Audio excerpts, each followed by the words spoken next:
Hello and welcome to this AIM webinar updating on the state of the AIDC market and rethinking retail for today's consumers. Before we get started, there are a few housekeeping items I would like to go over. First is our antitrust policy. It's the policy of AIM Inc. to conduct its operations in strict compliance with the antitrust laws. No AIM activity shall create even the appearance of a violation of the letter or spirit of the antitrust laws. Next, we have AIM's collaboration and work product policy. This states that presentations like today's are held for the primary purpose of advancements in our industry, which necessarily involves development of work product intended solely for the public domain. AIM's developed this policy for the protection of its members who engage in this important collaborative effort. I also want to note that attendees are muted throughout the presentation. If you have a question, our presenter will be answering some of those at the end of the presentation. You can ask questions by chatting those to AIM member services. A recording of this presentation will be made available and attendees will be notified when this recording is available. Now a little bit about AIM. AIM is an alliance enabling the cooperation, development, and standardization of AIDC technologies. From barcodes to RFID to IoT, AIM's your advocate. Any organization with an interest in data collection is a beneficiary of these efforts. Membership provides an opportunity to influence the direction of the industry, develop policies and standards, access market reports, and engage new partners. As an added note, AIM wants those in the AIDC industry to know we are here to help your business. Some ways we'll do that is with our educational endeavors. AIM members have the opportunity to take part in educational webinars and podcasts like the one being done right now that help the world see and hear your knowledge to those in and around the industry. We also have product showcases which highlight your AIDC solutions and are sent out to over 13,000 industry relevant contacts. AIM also has several industry groups that help educate and build the important standards that help truly advance AIDC technologies. And last but definitely not least, this December, AIM and the RAIN Alliance are teaming up for a virtual conference. The Engage Again conference will bring together speaker and exhibitors to cover topics like barcode, biometrics, IoT, NFC, RFID, RTLS, and RAIN from the areas of applications, standards, vertical markets, and more. Several presentation tracks will allow for attendees to choose their preferred subject areas. More than 250 attendees are expected, including subject matter experts from around the world. The two-day event will feature keynote speakers, educational tracks, networking activities, and an interactive exhibit hall that will cater to all regions of the world with staggered start times over the conference days. To learn more, go to the event website listed on the slide, and remember that there still is time to submit for a speaker application. Now I would like to take a brief moment to thank our sponsors for this webinar. First, we have Applied Image, which is a global manufacturer of precision imaged optical components and calibration standards. Among the many resources offered by Applied Image is their standard and custom test cards using proprietary AccuEdge technology. Check out appliedimage.com to learn more about that and see shelf life guidelines, measurement and calibration quick reference guide, along with many other barcode test and calibration standards. Our next sponsor is Avery Dennison, which has a long history of innovation for supply chain automation, dating back to the development of the initial barcodes to RFID and now on to the next new emerging data carrier. Avery Dennison understands the requirements for creating globally unique digital identities for physical objects, associating them with a wide variety of triggers to capture that identity. Our next sponsor is Aware Innovations, which offers inventory and asset management solutions. They have intuitive software like Itemware, which is designed to help you make informed decisions. It provides capabilities like asset tracking, work in process tracking, returnable asset tracking, inventory management, and tool tracking. It can be easily integrated with other systems like WMS and ERP systems. Learn more about Aware Innovations hardware and software integration, RFID site surveys, training and support, and more at awareinnovations.com. Our next sponsor is Bartender. It transforms data into labels, documents, barcodes, and RFID that drive business. Bartender software enables organizations around the world to improve safety, security, efficiency, and compliance. Go to seagullscientific.com to learn more about their software, creates, automates, and manages printing solutions. Our next sponsor, Blue Star, is a leading innovator in solutions-based distribution for RFID, AutoID, point of sale, mobility, software, and digital signage products. They have a pandemic toolkit that gives your business everything to survive and thrive. With virtual events like Tech Connect Live and Webinar, as well as Tech Trivia, you'll stay up to date with the latest going-ons in the industry in interactive and engaging ways. Learn more about these at bluestarinc.com. Our last sponsor is FIG Electronics. FIG Electronics is a development partner and specialist in contactless identification, electronic control systems, traffic sensor systems, and payment terminals. FIG offers many solutions to eliminate touch points throughout the healthcare, logistics, transportation, and access control sectors. Without further ado, I'd like to introduce everyone to our speaker, David Krebs. David is Executive Vice President of Automatic Identification and Data Capture for VDC Research. David is going to be going over the state of the AIDC market, as well as rethinking retail for today's consumers. David, take it away. Great, thank you, Michael. So for those of you who aren't familiar with VDC Research, maybe I'll just provide a short introduction to who we are and the type of work and services that we provide. So VDC Research is a full-service technology research and strategic advisory firm. Myself, I'm responsible for managing two of our technology practice areas. Those include enterprise mobility and the connected worker, as well as automatic identification and data capture technologies. The other two practice areas at VDC include industrial automation and sensing solutions, and also embedded technologies and IoT. So for the purpose of today's discussion, we're going to be leaning heavily on the AutoID practice, as well as enterprise mobility and connected worker practice, and the research that we've been conducting as part of those coverage areas.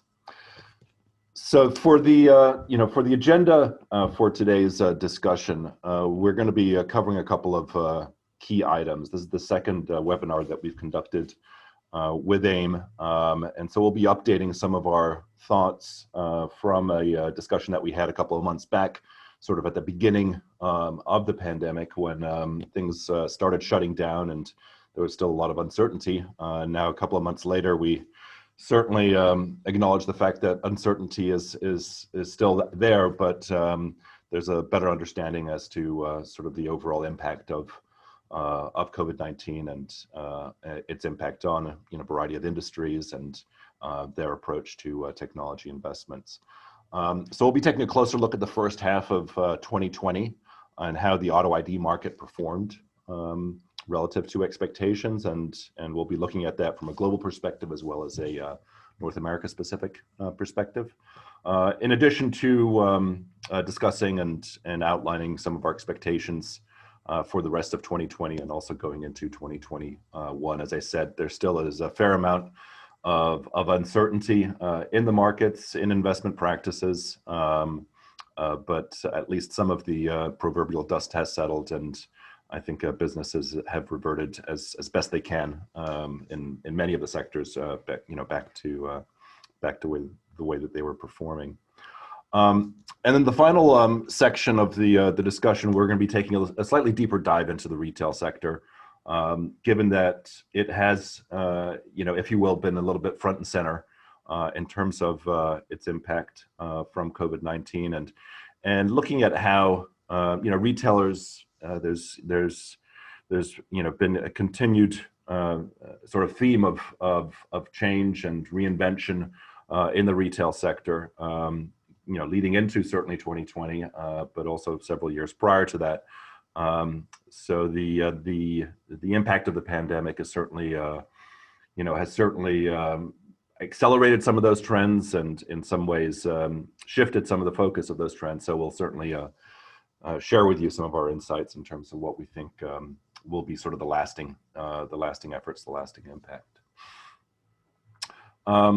So assessing, COVID-19 on AutoID investments, and when we talk about AutoID, it's a pretty broad swath of technologies that we're referring to here. We're addressing everything from traditional barcode scanning and data capture technologies to label printing solutions to mobility solutions to RFID to machine vision as well. So it's a pretty broad area or coverage area of technologies, but we certainly have seen a very significant impact on sort of investment appetite in AutoID solutions, leading into, and this was a theme certainly that we talked about a couple of months back. Leading into 2020, there was a fair amount of tailwind in terms of demand for AutoID solutions across any number of sectors. There were a lot of very large and very significant compliance efforts underway, and certainly pharmaceutical area, the food safety areas around certainly around traceability. So there was a lot of momentum, and there was a lot of certainly demand, especially in today's sort of global supply chains, on creating greater visibility and leveraging AutoID technologies to provide organizations with that visibility. That demand is certainly I don't want to say stalled necessarily, but certainly took on a different flavor over the course of the first half of the year as organizations quickly pivoted to addressing sort of the impact of COVID-19 on their businesses, and again, some were much more acutely impacted than others, but all businesses, as you'll see in some of the slides I'll share, certainly felt some measure of disruption. But in many ways, and I don't want to call it a silver lining, because there really is no silver lining, or for this global pandemic, if you will. But organizations did realize the power and the value of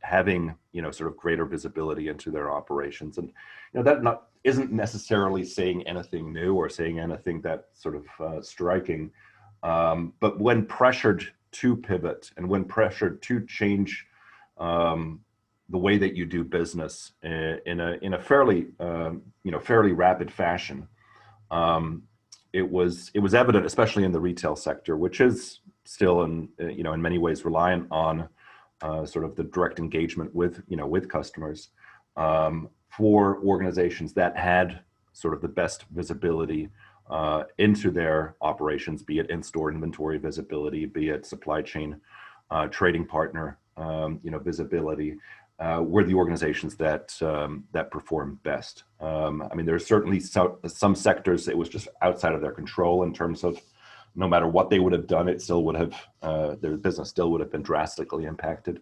But in areas like grocery, in areas like home goods, in areas like DIY, we certainly saw from a performance standpoint a clear separation between businesses that were able to rapidly change ways of engaging with customers, and those that were stuck.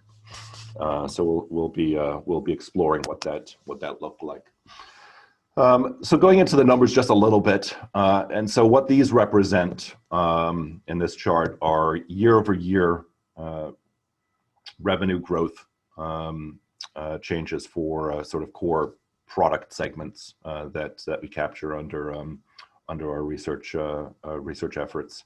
And the first column represents sort of global H1 growth 2020. So H1 over H1 2020 over H1 2019.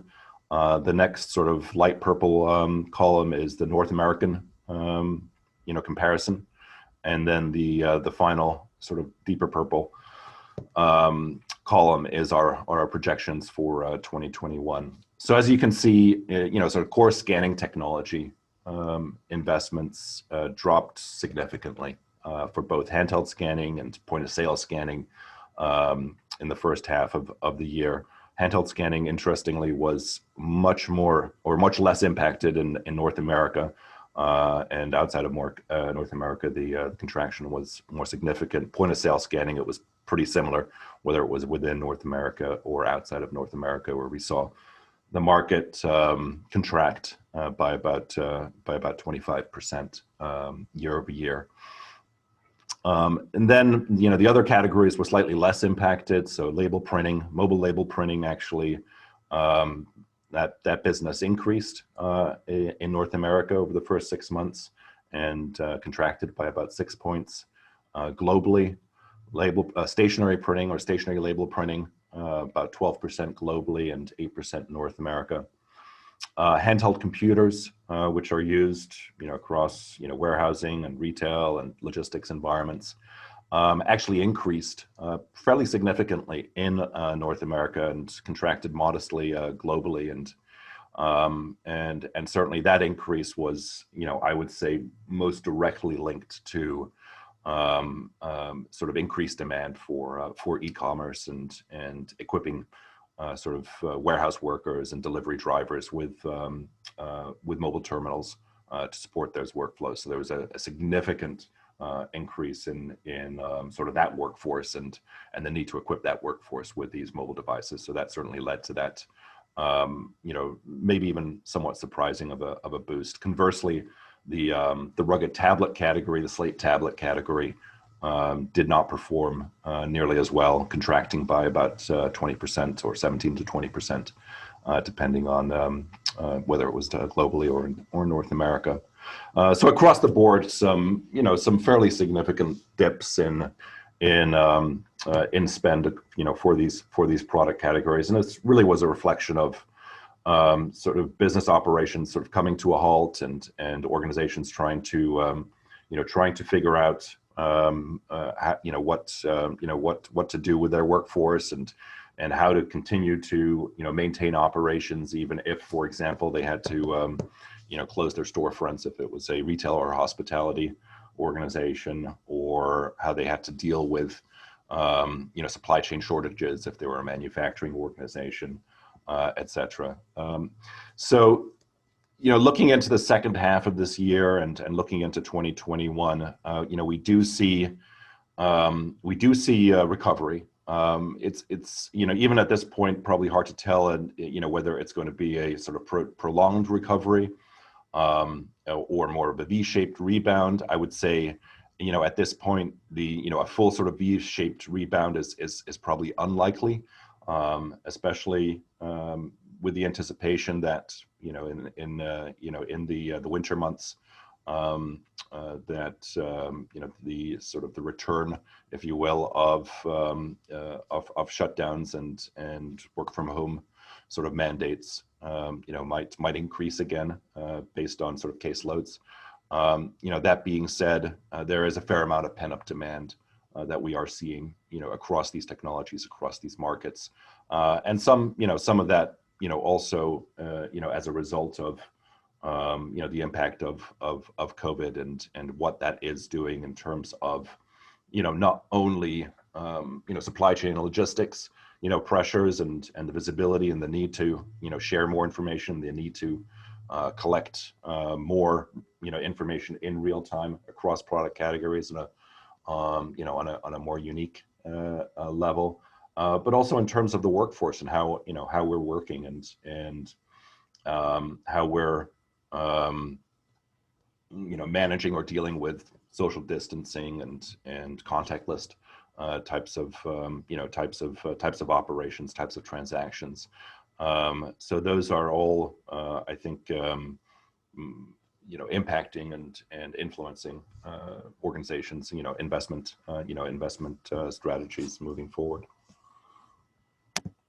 So looking at it a little bit from a industry snapshot, so we took a technology snapshot just before, now from an industry snapshot, sort of the key sectors, if you will, that comprise sort of the AutoID universe, and there's certainly more than these, but taken together, these comprise the lion's share of overall AutoID demand. So here we're looking at everything from retail services to food and beverage, to manufacturing, logistics, and healthcare.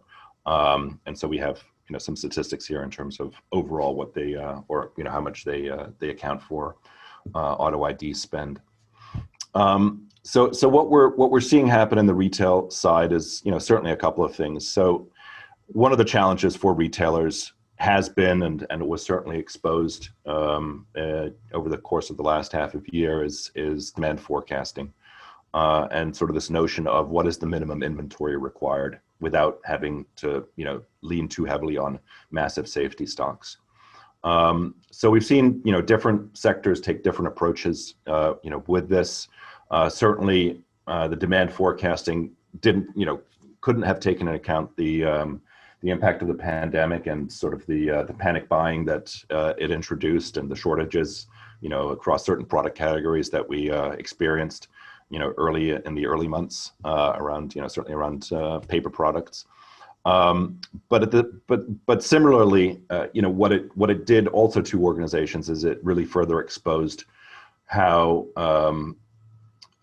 limited their purview was into into their businesses, and it goes without saying that one of the the statistics that we always refer to, and perhaps most shocked by, given the maturity of AutoID technology in these spaces, is that on average, inventory visibility or inventory accuracy in an average retail location is probably 60 to 65%. So if you don't know what's in your stores and you don't know where it is, even if you do know what's in it, it's very difficult to properly manage your business, and the resulting impact is also a lot of excess inventory through safety stocks that tends to lead to waste for a lot of businesses. So I think that we've seen in certain segments like apparel, RFID play a greater role, and apparel retailers have a lot of success with applying RFID technology. Now, RFID as a technology is great for certain product segments, but is perhaps not ready for prime time for a lot of other ones, just based on certainly the economics and sometimes the performance characteristics of RFID. But there are other ways to to certainly drive greater visibility into operations. So I think that has certainly increased in focus for a lot of C-level executives in the retail sector. Agility is another one. How quickly could you, as a retailer, shift your operation so that you could satisfy curbside checkout and home delivery services, and that was especially in the grocery sector, the focal point over the last couple of months. So that took some doing. I would say also it took some trial and error that retailers perhaps wouldn't have been able to get away with during normal circumstances.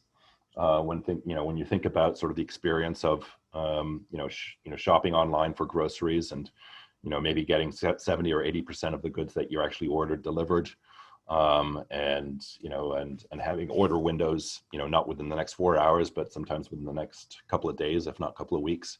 So there's certainly some growing pains that sector is going through as it sort of optimizes those capabilities. But again, not a new trend coming into 2020, but one that certainly got accelerated as a result. Sort of these omni-channel, multi-channel, offerings that consumers are looking for. And the other, the other one, sort of the behind the scenes ones, is around information sharing across trading partners. Some research that we're currently doing into retail systems today shows us, or tells us, that only about 1 in 5 retailers is set up to effectively share sort of information across their trading partners, in terms of goods received and other types of information that they're collecting. Those that are doing so. So about 80% of those that have systems in place to do so are doing so, but many more retailers really need to be able to share information with the brand owners more effectively to optimize those relationships. And then again, contactless requirements. That certainly, how long-lived that will be remains to be seen. But the idea that mobile point of sale, or different types of point of sale modalities, self-checkout, if you will, and then true contactless, even the demand for sort of smart vending is, we've seen an increase in that in certain very unique sort of scenarios. So that's certainly something that we continue to see demand in. In the food and beverage space, one of the things that we certainly have been tracking in the food and beverage space over the last couple of years has been the food safety modernization. Act and efforts, and its impact on, on food and beverage sectors. Certainly, the need for greater visibility, the need for, better ways to manage recalls more accurately, more efficiently, is, sort of driving a lot of efforts, around that. There have been some postponements or some loosening of some of the regulations, certainly, in the Food Safety and Modernization Act, as a result of COVID. So, for example, the FDA is temporarily not enforcing on-site vendor audit requirements, due to a lot of the travel restrictions. So there's certainly some temporary loosening of some of those efforts, or at least some of the compliance requirements. Those will, I think over, with time we'll go back. And then what we saw certainly is sort of this, the challenges around demand forecasting around a pandemic. And so there was, certainly significant supply chain capacity issues and the increase in demand, which were, sort of, overwhelming those requirements. In the manufacturing, space, leading into, the year, we certainly were seeing the supply chain impact of COVID initially in Asia, and more specifically in China. And so we're continuing to see organizations diversify supply chains. Some of that, also is translating into, repatriating, some of those efforts. And some of that is just diversification in terms of trading partners, and looking, at other countries to, to focus their manufacturing efforts and supply chain sourcing from. So that certainly continues. In addition to that, we're certainly seeing, and this just, I'll just bring it up, it's still a very small percentage of the market, but, in terms of a market that's growing very quickly and has very stringent requirements around traceability is certainly the horticulture and more specifically the cannabis sector. And that is one that continues to drive demand for AutoID solutions, for unique labeling requirements, as well as data capture solutions. In the logistics transportation space, we really saw the continued cost strain of last mile sort of come to the fore. I mean, that always has been an issue, is how do I manage those last mile costs? And where that showed up quite significantly has been in grocery. Grocery is already a sector that is so razor thin in terms of margins, and now having to add home delivery services to that has been a real big challenge, for those organizations that were looking to roll that out. So that's going to be something that will, certainly, if this boost that we saw in e-commerce and the online ordering, in home delivery, in the grocery sector, if that is going to remain, I think those organizations will need to better address that additional cost of delivery and sharing those costs amongst those customers, because that has been a big challenge for sure. We are seeing, when we're looking at sort of logistics writ large, we are certainly seeing again the impact of the scale of large e-commerce organizations and their investments into logistics infrastructure, and logistics capabilities, delivery service capabilities, certainly challenge the incumbents.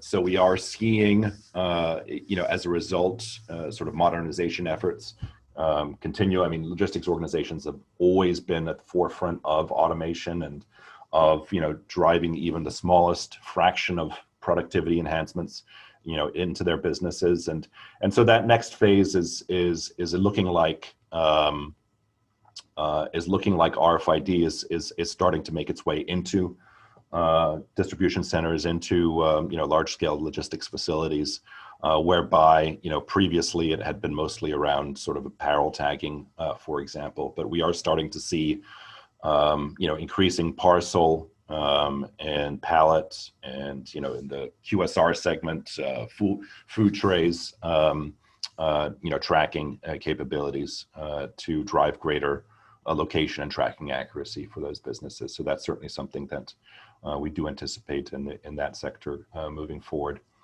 And then finally, around healthcare, the points I'll make here is again around the Drug Safety Act and those requirements that are putting into place, and also the UDI deadlines. We've seen, as a result of COVID, some of the, some lessening or some loosening of those requirements.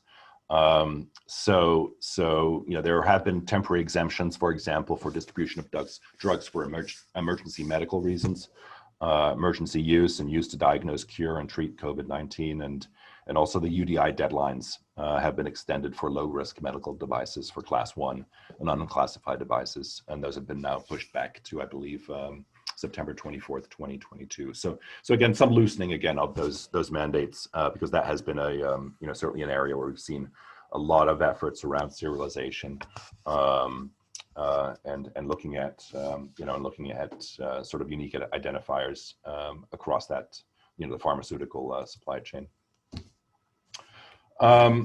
So a couple of slides with some survey results that we've fielded over the last couple of sort of months weeks months. The first one's not particularly, or shouldn't be particularly surprising. It's sort of the question that is around what's the impact of COVID on your business performance when compared to sort of plan going into 2020. So about 70% of businesses are reporting some measure of negative impact in terms of a decrease in revenues relative to plan. And that could be anywhere from 1% all the way up to over 50% of revenues. The flip side, about 1 in 5 organizations are reporting actually an increase in business. And certainly there are businesses that are doing exceptionally well, or doing very well, in this space. I mean, think of even the PC business, which had been under such strain over the last couple of years, with work from home efforts spanning, just about every industry, unless, the workers needed to be, in the physical facility or out in the field, resulted in, significant investments in sort of digital technologies and computing technologies to enable that shift. But by and large, about 7 in 10 businesses are reporting, some measure, some level of weakness in their performance. And so then the question is, okay, what do you do? And we've certainly seen everything from, unfortunately, shutdown of businesses, they just can't survive or haven't been able to survive, to furloughing of workforces and pivoting of business operations. So there's any number of responses that businesses have taken to sort of weather this period. And one of the questions we also ask is, how would you rate your readiness, relative to the disruption you're experiencing? And overall, businesses rated themselves about a 7 on a 10-point scale, which in my mind is probably a little bit higher than the actual reflection of what's happening out there. But certainly some have done better than others. So what were some of the key ingredients, if you will, and some of these are a little bit on the higher level side, but I think still interesting to look at. So we asked businesses, what was the sort of level of importance in enabling organizations to adapt most effectively to these market conditions. One certainly was around a culture of workforce training and getting workers, properly trained on either new policies, on new ways of doing business. Even looking at it from the standpoint of bringing on new workers and temporary workers, and getting them onboarded as efficiently, as quickly as possible. That certainly is always a common theme, especially with some of the seasonal workers that these businesses rely on. So a strong culture of workforce training is one that showed up. Certainly a strong IT infrastructure, as an strong mobile computing infrastructure, especially since there is so much sort of remote work going on. And then the last one that was probably greatest in terms of sort of the relative importance. And again, visibility means different things to different businesses for sure, but operational visibility across your business, and that can be visibility of workforce, that can be visibility of assets, that can be visibility of inventory. But that was certainly enabled faster pivots for organizations. So certainly addressed some of the challenges, but also what needed to be done.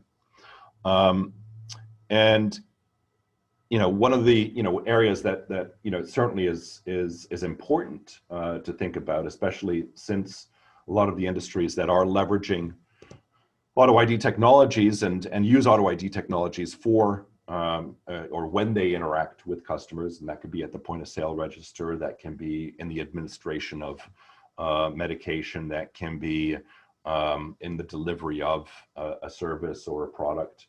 That customer engagement is important, an important part of the business process.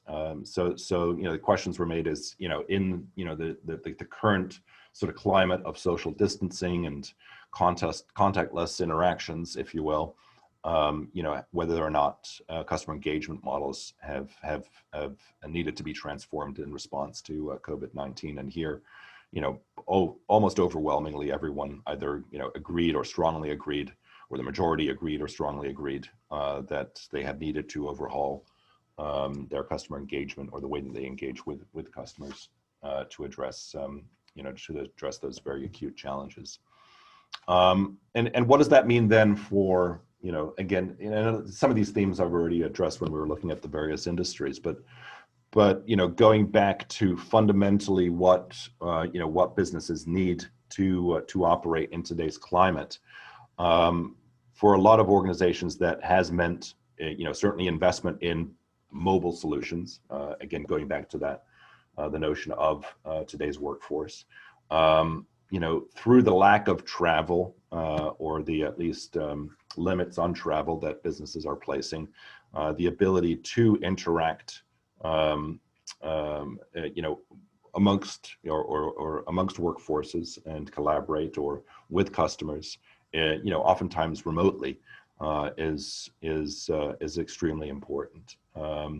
And so to have the tools in place to be able to do that are areas where we are seeing certainly an increase in investments, and that's also around traditional AutoID technologies to drive again that increased visibility in the business, to enable businesses to operate in a more agile way. And I have a quote here from from the CEO of H&M who made this comment when she was, I think it was during one of the analyst calls after the financials were released. And H&M is an interesting one to call out here for two reasons. One, the apparel segment has certainly been significantly impacted, with a large portion of their sales still connected to physical retail stores, and a lot of those stores had been at least temporarily shut down. So the need to have strong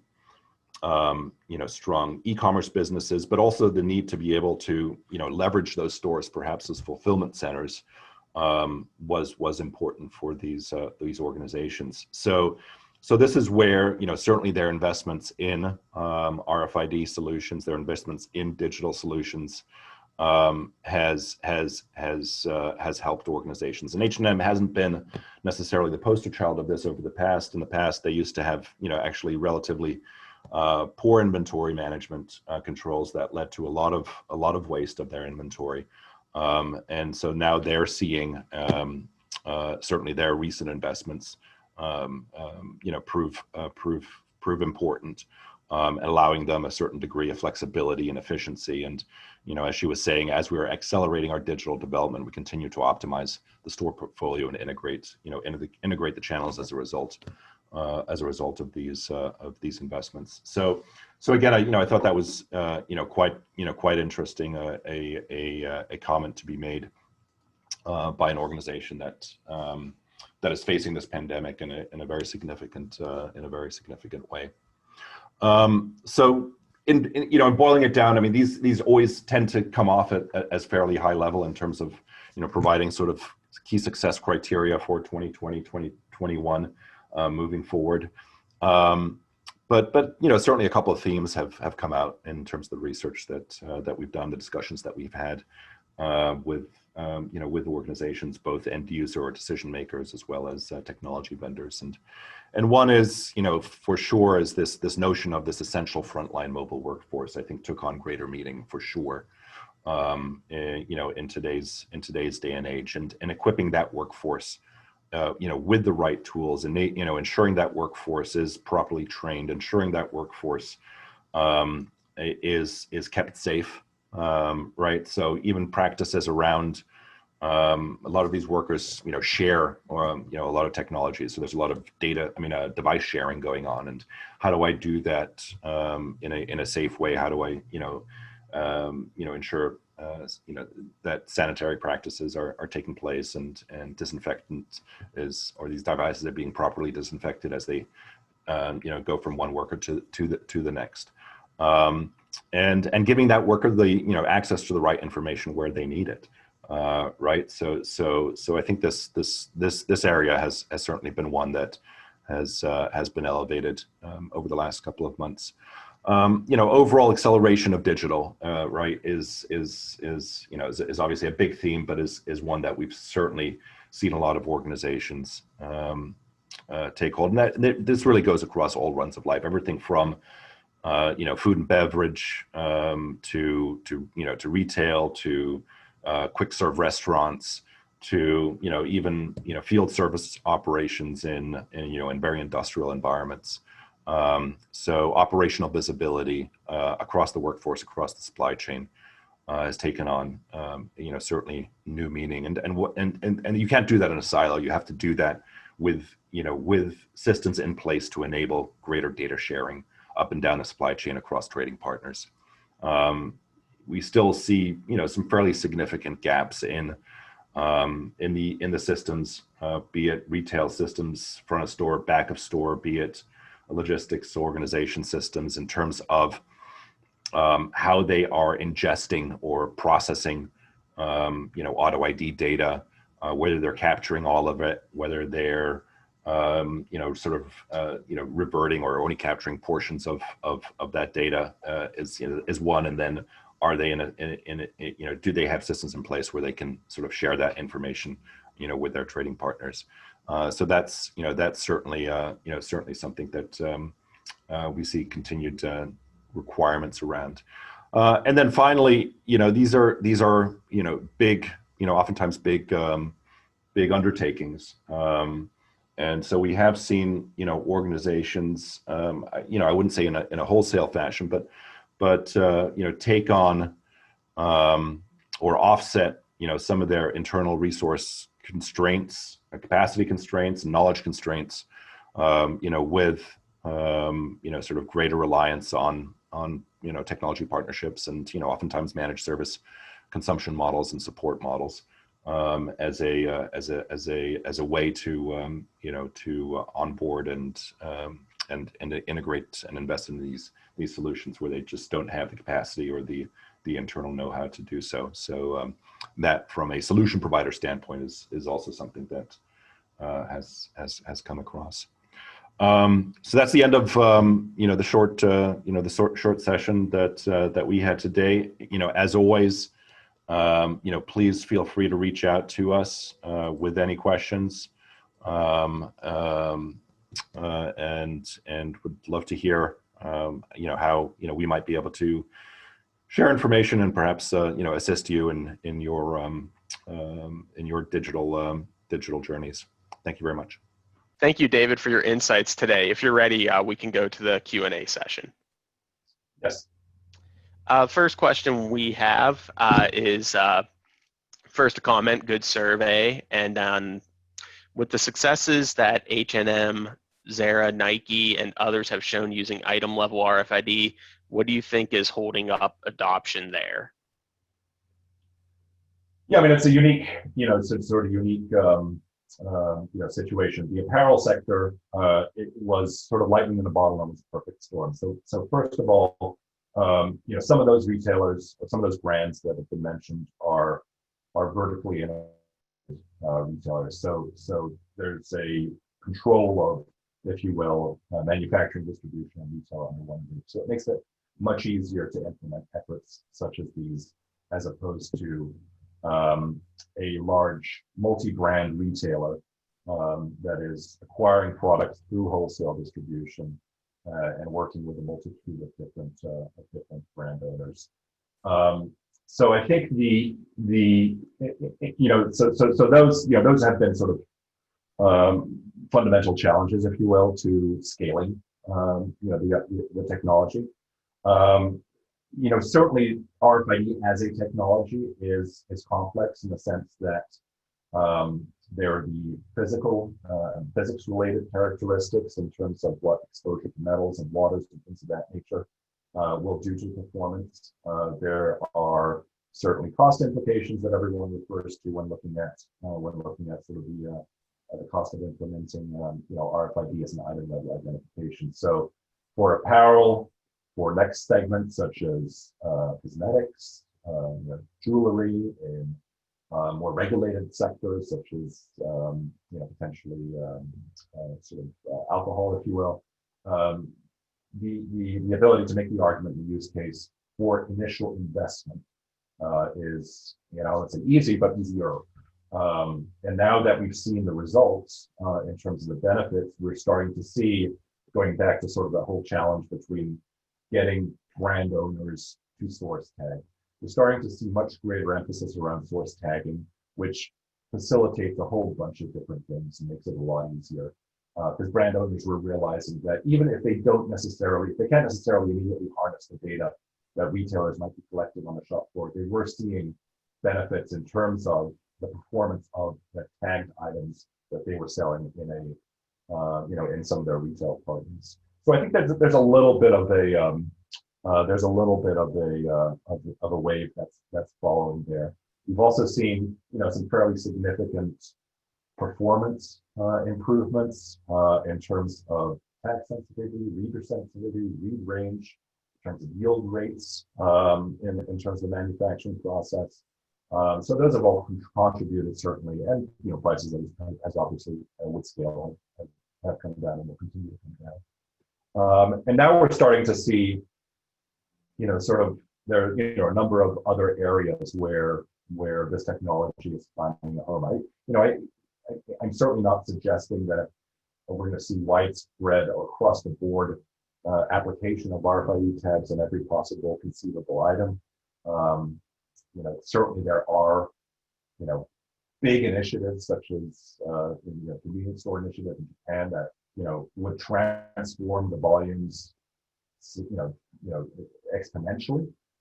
Just looking at what those efforts are, but even without those efforts, we're starting to see reader infrastructure get deployed in logistics environments, in QSR environments, certainly automotive manufacturing is another area where we're starting to see sort of greater adoption. So I think that the proverbial hurdle, certainly is being overcome. I think there's still a lot of tension that draws back to some of the early initiatives around RFID 10, 15 years ago, and maybe that's given some people pause, not wanting to sort of go into it full, but large retail organizations, Target's been a huge component, probably the largest use case in the US today. Other major multi-brand retailers are investing. So we do see the COVID-19 impact on some of these segments notwithstanding. We do see actually some fairly robust outlook, mid to long-term outlook for RFID across a number of these things. So sorry, a bit of a long-winded answer, but hopefully provided some context. No worries there. Another question we received is, as companies are budgeting for 2021, it is expected that we will continue to see little face-to-face interaction, customer meetings, events, mobile workforce, etc. What are some of the must-haves companies should take into account in their budget process? Yeah, I mean, I think that that still is the meeting at trade shows and face-to-face meetings. As it's, who knows exactly when that will determine. The big one of the big retail industry shows, NRF, which is always has been held in January in New York City, has been postponed to next June, I believe. CES, the big consumer electronics show, is also going virtual next January. So it's difficult to fully replicate that virtually. But I think that in the absence of being able to meet with meet with vendors, meet with partners, I think there's tons of resources, and people have been getting pretty adept at virtual meetings, and planning. So planning shouldn't be too different. For 2021, probably will take a little bit more time to vet and to really understand sort of what sort of budget is available and how to prioritize things. But so I would certainly recommend sort of starting that process as soon as possible.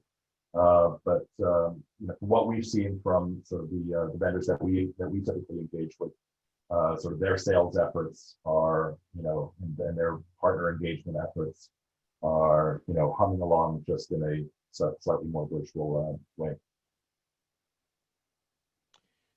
Okay, great. Thank you for that. Another question we received is about online mobile shopping. How is security being addressed, like data protection? How can consumers or students, for that matter, be secure? Yeah, I mean, that's the, oftentimes whenever we're talking digital, that tends to be the elephant in the room. So, I'll be the first to say is, if you develop the most secure and unhackable, if you will, impenetrable solution, no one's going to use it because it's going to have such a poor user interface. That being said, security is obviously paramount, and especially when we're dealing with consumer identity, customer identity information, when we're dealing with sort of financial information, personal records, etc. So it's impossible to answer that question, I would say, comprehensively. What we have found when we look at sort of engineering efforts, when we look at product design cycles, security used to be an afterthought. Is probably wrong, but certainly not implemented from the ground up. So now when we're looking at product lifecycle, product roadmap management, security is one of the first things that a lot of OEMs are addressing. So is it ever going to be 100% secure? No, security is always improving, but I think there's also some common sense practices that consumers can apply as well in terms of how to protect themselves that oftentimes aren't necessarily addressed. Okay, great. Another question we received is, how has COVID impacted the demand of one technology over another, or has it at all? I got to say, I'm stumped by the question because I don't quite understand it. I think there are certain, every industry is a little bit different in terms of what their priorities are. So, in terms of,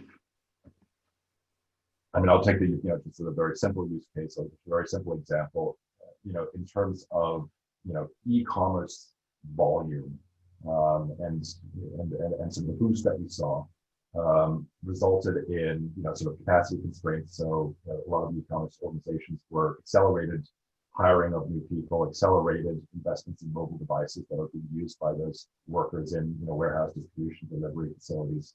We certainly saw prioritization of that. We are seeing, a lot of these devices are shared devices.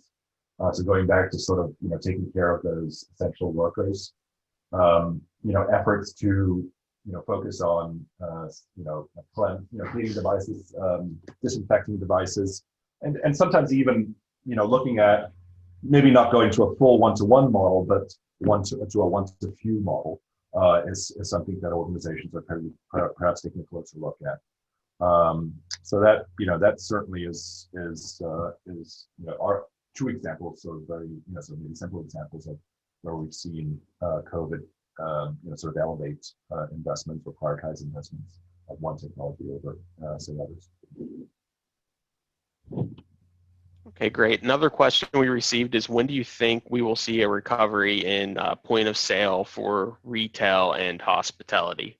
Yeah, point of sale took a pretty, or has taken a pretty hard hit, for sure, in terms of the first half, and even leading into 2020.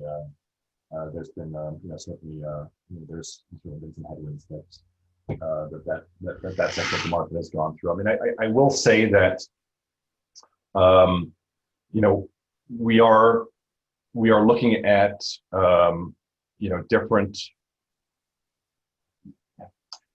different point of sale infrastructure investments, and the most obvious example recently has been a renewed interest in self checkout, and also complementing some of those self checkout investments with greater loss prevention solutions. So that sort of has been a little bit of a bright spot. It'll be interesting to see what happens,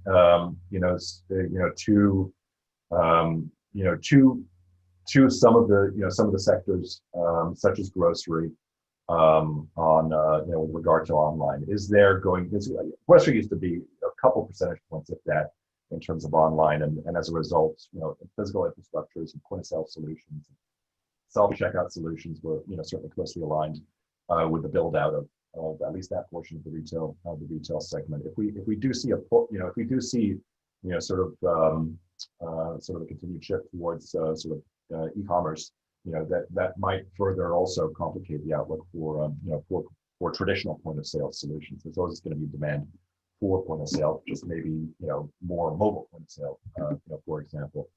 But long story short, I mean, given the comparisons as well, for a relatively weak 2019, obviously a very challenging 2020, we do anticipate at least improvements in 2021. Maybe not a full rebound, but improvements to sort of the investment climate around traditional point of sale infrastructure. Okay, great. And we will end on this question. Do you see robotics and AI in retail growing significantly after the pandemic? Yeah, no, good question. Obviously, we've done certainly a fair amount of research into in-store robotics, backroom robotics, assisted robots, collaborative robots.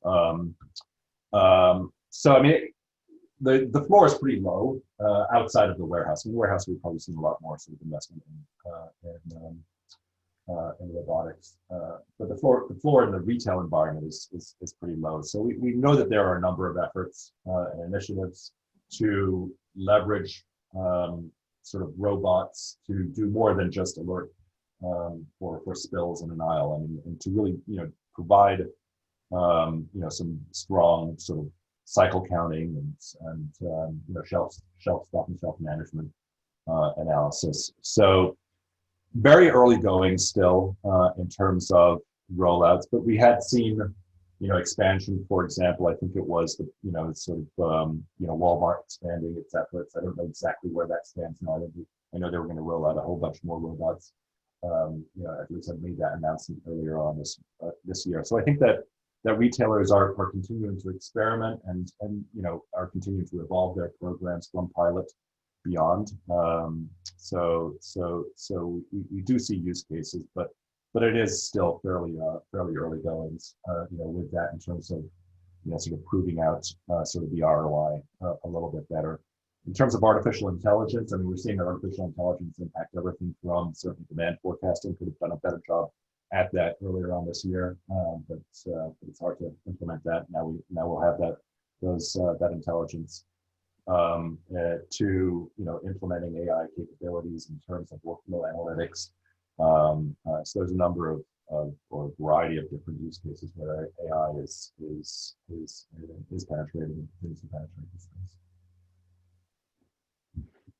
Okay, great. Well, thank you again, David, for your time and information today. Appreciate it. Thanks, Michael. Once again, I want to highlight our sponsors for this webinar: Applied Image, Avery Dennison, Aware Innovations, Bartender, Blue Star, and FIG Electronics. Thank you all again for your support of AIM, and thank you for the audience for their active participation in today's webinar. Thanks, and have a great rest of your day.